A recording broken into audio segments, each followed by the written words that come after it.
Right, we'll get started again. Diagnostics.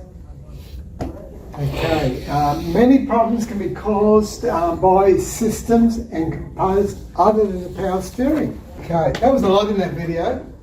Hoping everyone got something out of it. A few things that I wanted to point out. The importance of a sensor for the steering. And probably to broaden your mind more of that sensor. It's not just checking the angle of where the steering is, but it does do that, of course. But it's also how much force, how much torque are we putting on that steering wheel as well, it registers. And it's not just for the steering. Did you pick up on that? It's not just a sensor for the steering. Did you get that? What else is it for? ABS. ABS. What else is it for? Engine speed. No. The vehicle stability. Stability control, yeah. So, you know, this is what's happening with cars with sensors. They've been used for multiple reasons and have multiple purposes. Did you notice that he was trying to show you how to recalibrate the sensor, the steering angle sensor? And while he was in the steering, he couldn't find the calibration to do that? Did you pick up on that?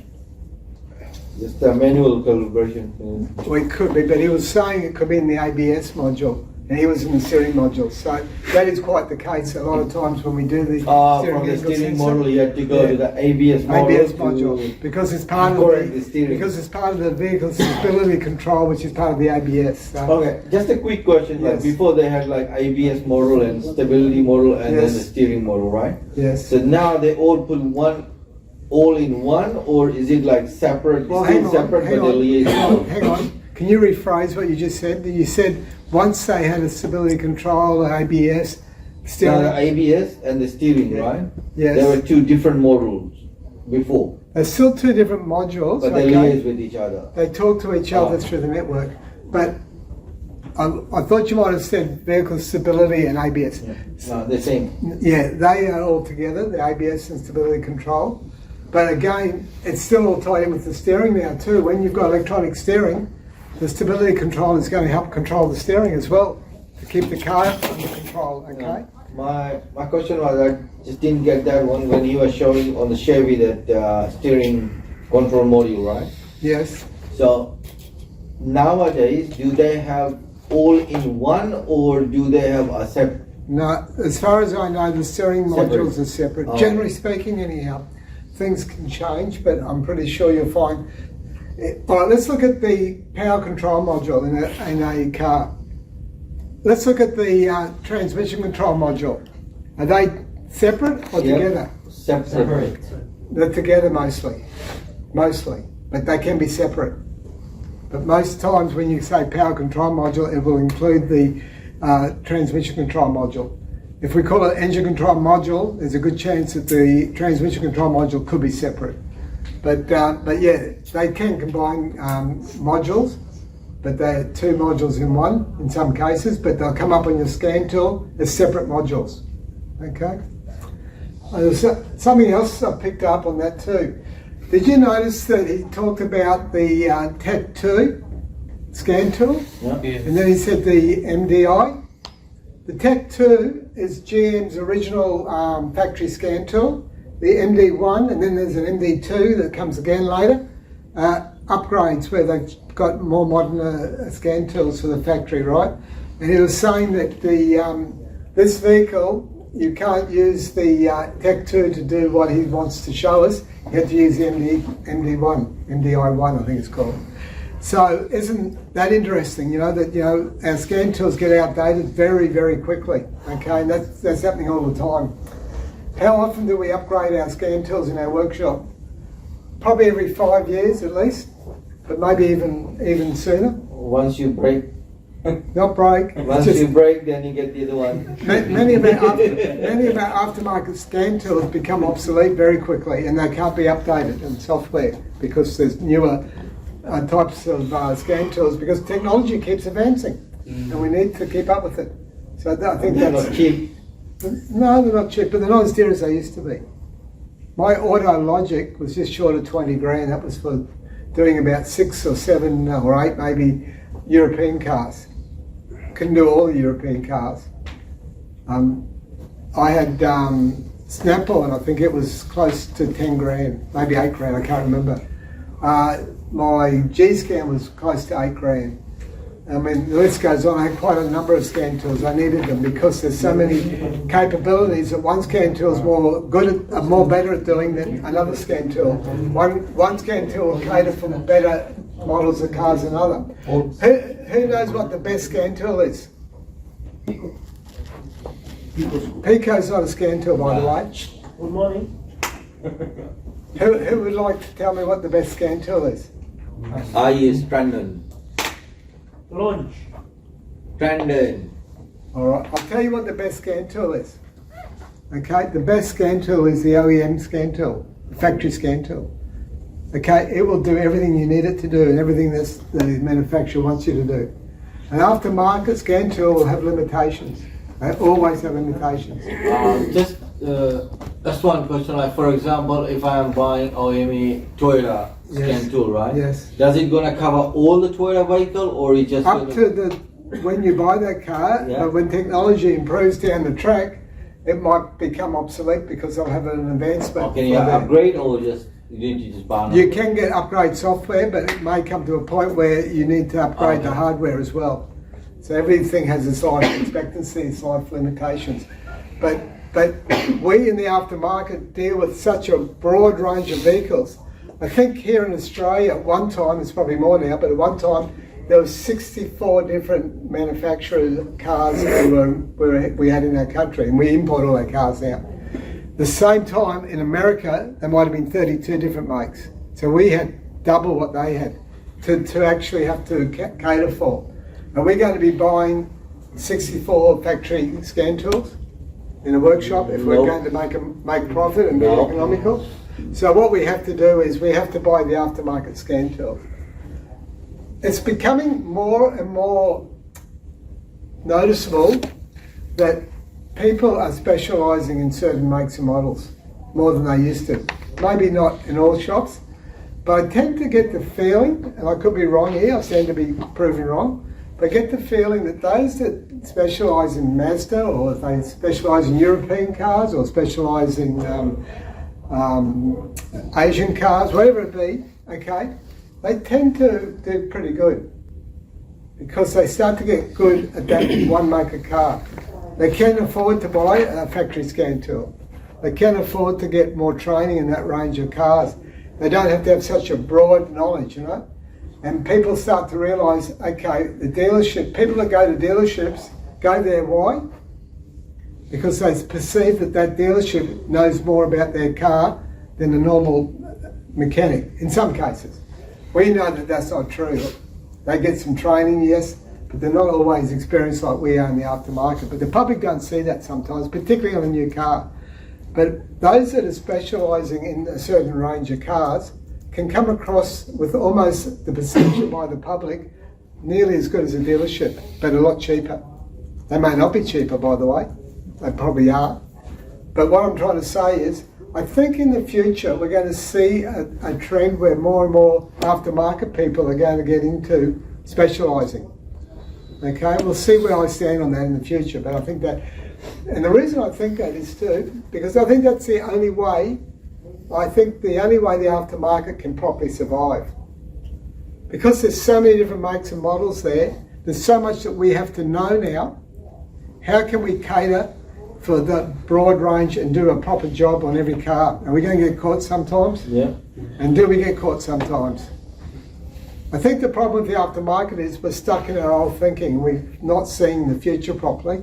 And this is why so many are still doing all makes and models, including myself to a degree. So I was all makes and models right up until I sold my business. But I also sense what I'm talking about as a probable way of the future for aftermarket to survive. The other thing the aftermarket need to do in a big way, and they're starting to do it, is to network and have other workshops that are like-minded, that can work together, that specialise in different vehicles, so they can share their customers around So, you know, whether you don't want to lose your customers and you just contract it to the other workshop, but have someone who specialises to do that make and model. So I'm just talking about ideas that were in my head. I always vision, and I've always been a dreamer of how to run businesses. I'm not always the best, but certainly I think ahead, you know, and that's where I think the industry should be going and could be going. So that's just to throw that out there. It's nothing to do with what we're doing today. But why I brought that up was we're talking about scan tools and the need to have factory scan tools, but the practical thing is we who do all makes and models can normally not afford to just buy a factory scan tool, so we do buy the aftermarket. In that case, a range of aftermarket scan tools tends to be the answer to probably cater the best for the maker cars. Okay? All right. I want to move on now to some real live problems. Okay? I've got two of them at the moment. So I'll just hopefully the internet's going to work for me. So we've got here a Ford Focus. Okay? The customer's complaint. Actually, this is the second one. I don't know what happened to the first one I had, but anyhow, this complaint is about, okay, when he drives, the fuel gauge is erratic sometimes. Okay, also, sometimes the ABS and the VSC warning light comes on. What's VSC? Vehicle stability control. Yeah, okay, so the stability control light and the ABS light are coming on at times. And it's only intermittent, but also the radiator, not radiator, where'd that come from? The radio is flashing, right? Oh yeah, the steering assistant light came on, and we looked down a bit more. Where's my mouse? Okay, so on the initial, I come back to this. The steering assistant warning had come on once previously, once only. Do we take notice of that, even though it's only come on once? Yes. We do, don't we? Yes. All those little things we take notice of. Sometimes the customer won't tell us everything, so we have to draw it out of them. They might have seen it come on once, but because it hasn't come on for a long time, they've only seen those other problems. But fortunately, this customer was able to feed that information to the mechanic or the service advisor, which recorded that as a problem.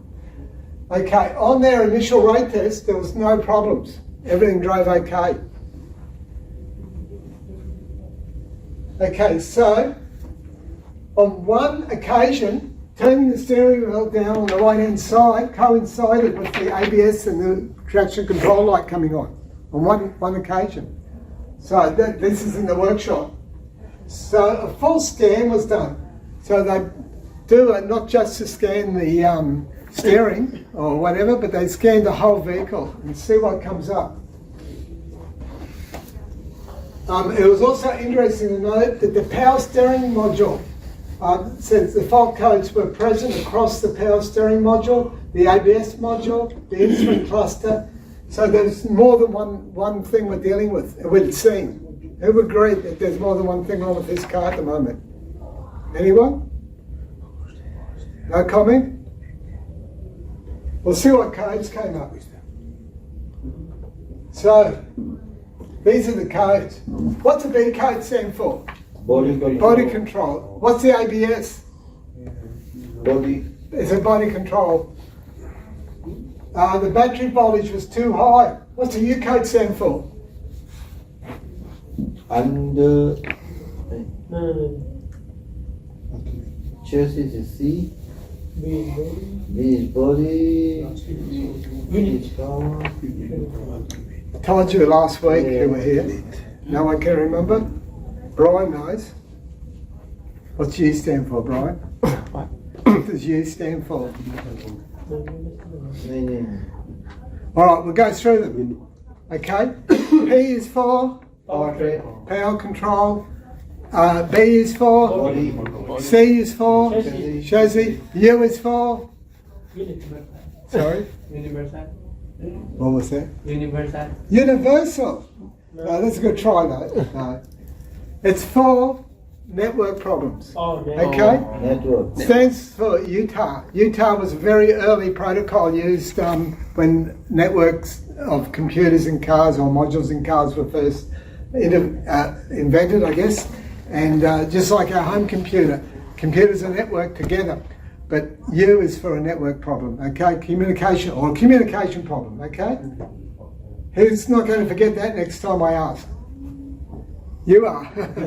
No, you're not. Okay? U is for? Utah. Network. Network. Communication. Yeah, communication. Because all the other codes coincide with the first word, like, it makes it easier. But if we think, we know that there's four things, okay? Engine, power control, all the body, all the chassis, then we're left with the network or communication, okay? So we've got a communication problem in the ABS. We've also got a communication problem in the cluster. The power steering, we've got low voltage, but also a communication problem. And also another U code for the program terminal. So what's that telling us? The likelihood of our problem to be? Have we got a network problem? Yes. Yeah. And would that cause a whole lot of problems possibly in these areas? Yeah, the battery is. So do we think we got more than one problem? Yes. Wrong answer. It could be just a communication problem. Yes, Just- we it's probably a single have problem. one problem is that communicates with everything else in the network Yeah. that's causing everything else to go wrong, okay? Good answer. The guy that was working this car, don't forget, he noted when he pulled his steering wheel down that the light came on that once too, so keep that in our mind as we work down.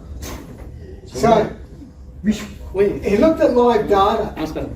Live data. Do we know what live data is? Yes. Yes. What's live data, someone? When the vehicle is running in for the scan mode. And what are we looking at? What The is actual happening? performance of each individual one. Yeah, we're looking at what's called the PIDs. The PIDs are the values of all those things that the computer has processed, okay? It's processed all that information that comes into it, and when it processes it, it puts a value on it, okay?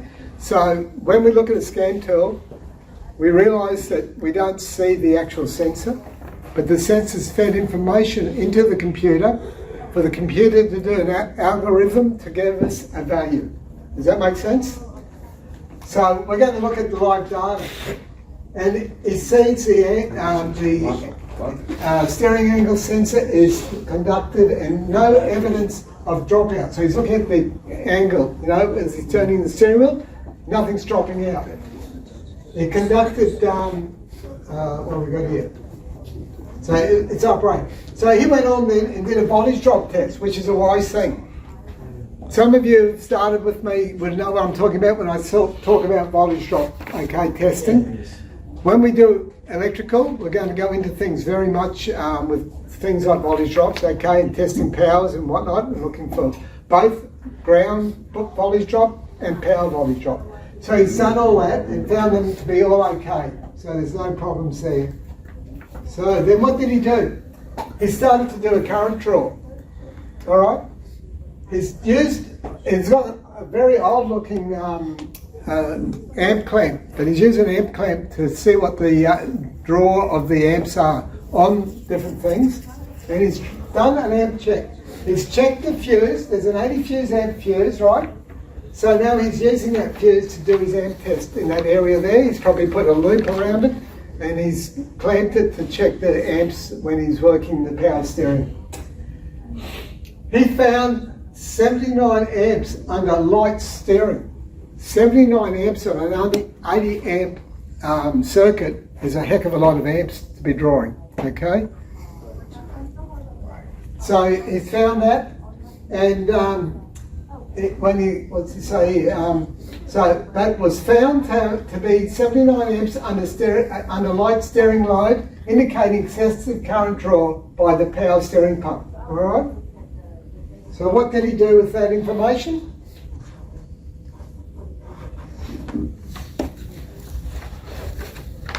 He's made a fault description conclusion that the excessive current draw by the power steering pump.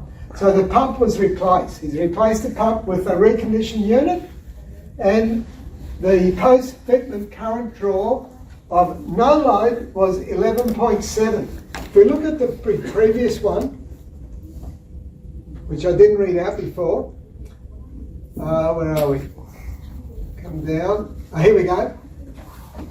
He checked it before, it was 8.9 amps, so it's actually higher than it was before.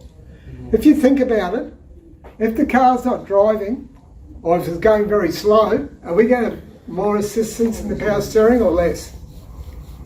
More. More, aren't we? Yeah. So I'm thinking that that's probably normal. It's gone up a little bit, maybe. I don't know. But then we have a look. 11.7. So it went down to 25 amps before when it was up at 89 amps. So 25 amps is a lot different, eh? The only discrepancy I have is that where he tried it on a full lock, where it's going to be even more, because when you're in a full lock, you're actually going to want more assist right in a full lock, so the pump has to work much harder. And I'm assuming that this system is a hydraulic pump with an electric pump, okay? So it's not an electric motor assist, it's a hydraulic assist using an electric pump, okay, instead of a belt-driven pump. He's saying it's gone up to 79 on a full lock. I would be very, very concerned at that. He doesn't seem to think that's a problem, but I think it is, because we're still on an 80 amp circuit. When you think it'd be at least a 100 amp circuit if that was going to go up to be normal at 79 amps. So I'm not convinced that that's 100% fixed, but it certainly has improved because he's now only getting 25 amps on light load, okay?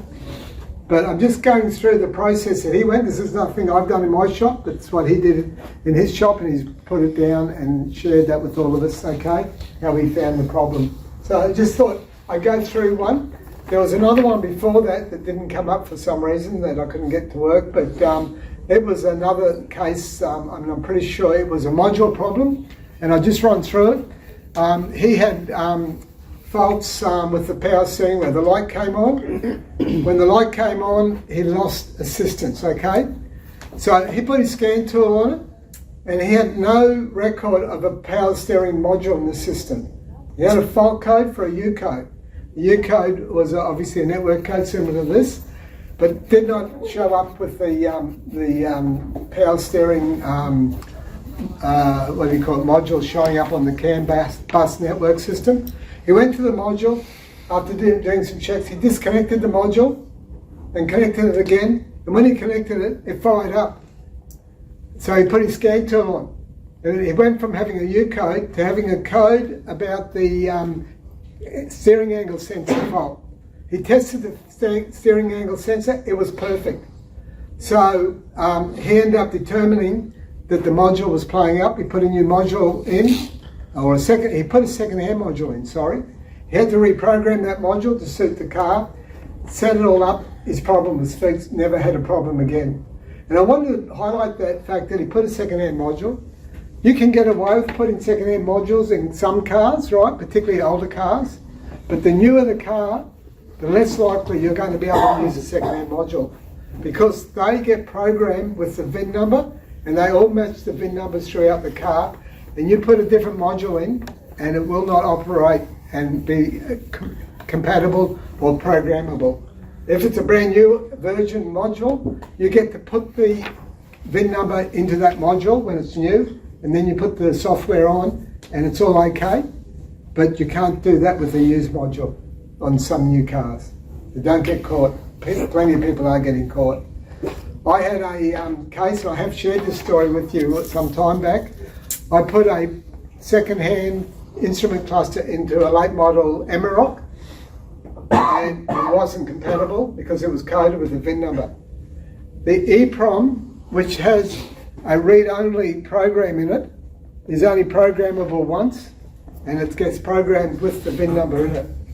I was able to unsolder the EEPROM and swap it over with my original cluster and got that to work that way.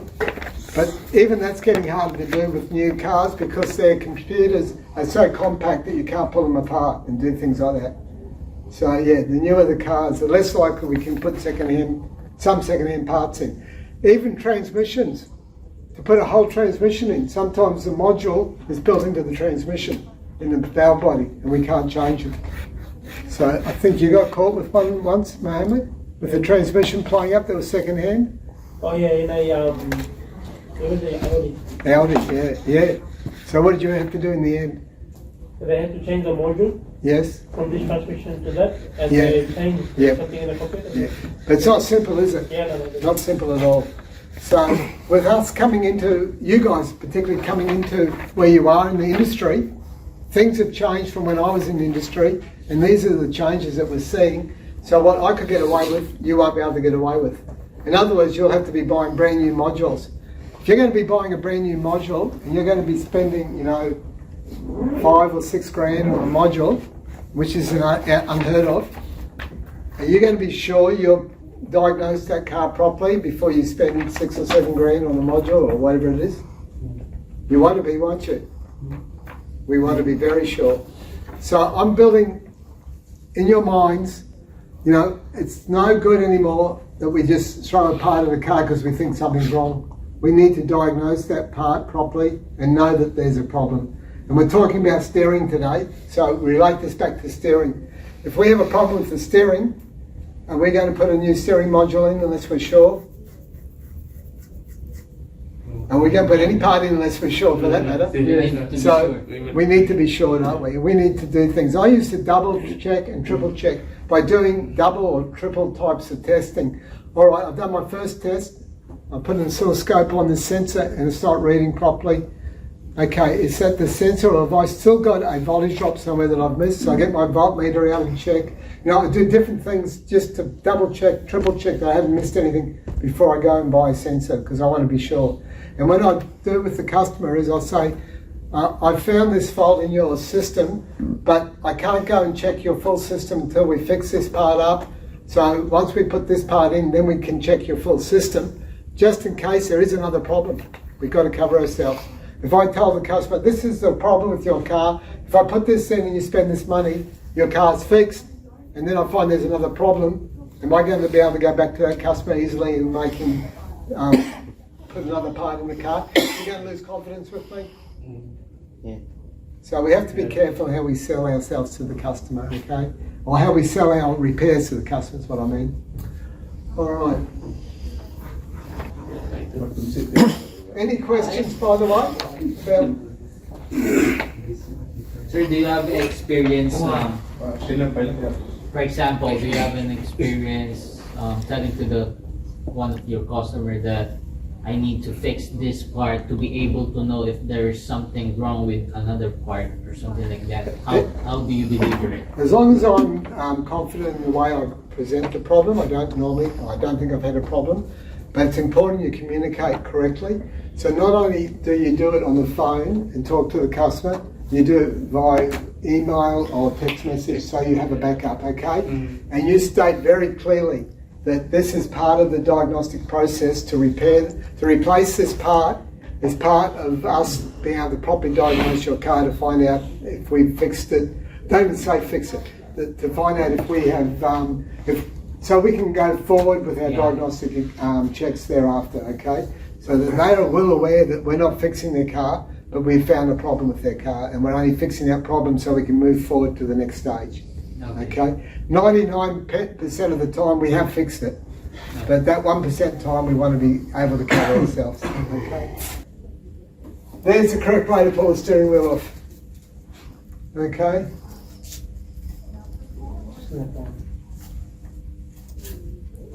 And when we, like all jobs, when we finish our jobs, what are we going to do? Are we just going to drive the car out? We're going to check everything's done properly, aren't we? So when repairing steering, the wheel alignment must be checked before the road test. We're going to run the engine to operating temperature and check the steering from lock to lock. The steering should be the same number of turns to the centre from the left turn. So 1.5, 2.5, whatever. The same when you get the centre the other way. Make sure it's all centred like that. With the steering, it must be smooth on both directions and with no leaks from the power steering, okay? Are we going to hold the steering with a full lock and... No. No, why are we going to do that? Gonna run the pump. Puts more pressure on the Yes, we pump. put a lot of pressure on everything, don't we, including the pump. And check the steering assist to centre, so make sure when we're driving that the stiffness is in the middle of the steering wheel where it should be, not one way or the other. If it was one way or the other way, what would that tell us? Click on the. We have a problem, either we haven't centralised something properly or we haven't calibrated our steering angle sensor properly. Okay? And we're going to check the vehicle for being clean, and we're going to make sure there's no leaks, and we'll let the customer know the car's right, okay? And we're going to put all our tools away before we go on to the next job. We always make everything clean. And what we're going to do with the old steering rack that we just pulled off. Okay, we've changed the steering rack. What are we going to do with the old one? We put it up in. Yeah. Bring it home. What are we not going to do? Bring it home. What are we not going to do? Are we going to put it in the backyard of our workshop? No. Is that in the open? No. Good answer. I've taught you. I've taught you well. Maybe. Do you do it in practice? We'll see. This one will bring home. Bring it home. Any questions? Yeah, very quiet class. Who did not learn anything today? This one. Wait, Who learned something today? No one. No one. Time to go home, I think.